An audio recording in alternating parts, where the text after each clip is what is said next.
সুপ্রিয় দর্শক, বাংলাদেশের শাসন প্রতিষ্ঠা হয় বিভিন্ন রাজনৈতিক দলগুলোর মাধ্যমে, আর এসব দলগুলোই পরিচালনা করেন বিভিন্ন জনপ্রিয় শিক্ষিত স্মার্ট রাজনৈতিক নেতারা। আজকের এই ভিডিওতে আমরা জানতে পারবো বাংলাদেশের সবথেকে শিক্ষিত রাজনৈতিক নেতাদের সম্পর্কে।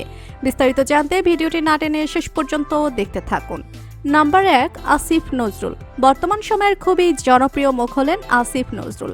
আসিফ নজরুল একজন বাংলাদেশি লেখক, ঔপন্যাসিক, রাজনীতি বিশ্লেষক, সংবিধান বিশেষজ্ঞ ও কলামিস্ট। তিনি বর্তমান অন্তর্বর্তীকালীন সরকারের একজন উপদেষ্টা।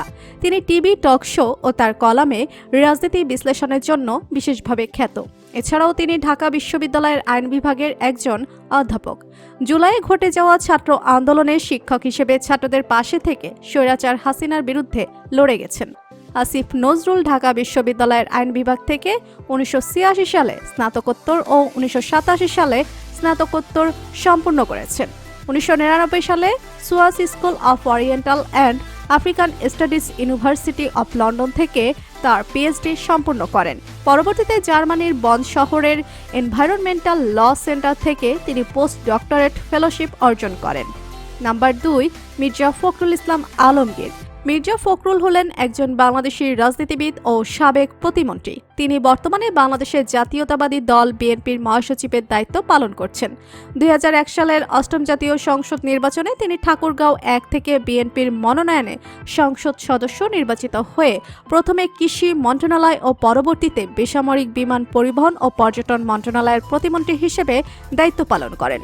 শিক্ষা জীবনে মির্জা ফখরুল ঢাকা কলেজ থেকে মাধ্যমিক পাশ করেন এবং ঢাকা বিশ্ববিদ্যালয় থেকে অর্থনীতিতে অনার্স এবং মাস্টার্স ডিগ্রি অর্জন করেন।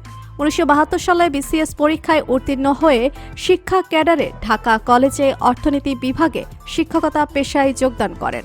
পরবর্তীতে বেশ কয়েকটি সরকারি কলেজে অধ্যাপনা করেন বাংলাদেশের এই রাজনীতিবিদ। নাম্বার 3, মামুনুল হক। বাংলাদেশের আরও একজন জনপ্রিয় শিক্ষিতা নেতা হলেন মামুনুল হক। তিনি হলেন বাংলাদেশি দেওবন্দি ইসলামী পণ্ডিত, রাজনীতিবিদ, ইসলামী বক্তা, লেখক, অধ্যাপক। তিনি বাংলাদেশ খেলাফত মজলিসের মহাসচিব ও হেফাজতে ইসলাম বাংলাদেশের যুগ্ম মহাসচিব।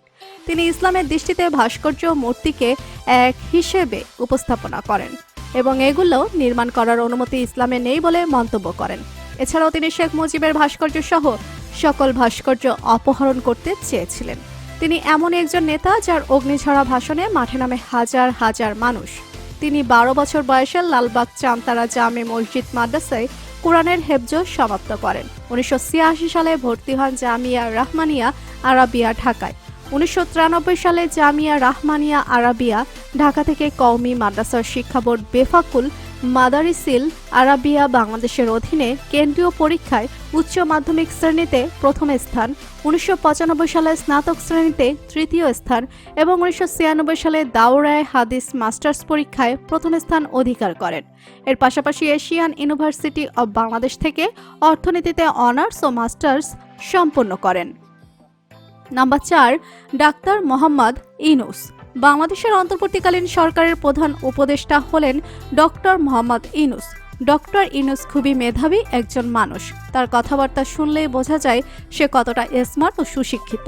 তার ইংরেজি বলার ধরন যে কাউকে অবাক করে। একজন বাঙালি হিসেবে বাংলা হোক কিংবা ইংরেজি, যে কোনো ভাষাতেই খুবই সুন্দর বাচনভঙ্গিতে কথা বলেন তিনি। আর তার এসব সুন্দর বাচনভঙ্গির কথাবার্তা যে কেউ মনোযোগ সহকারে শুনতে থাকে।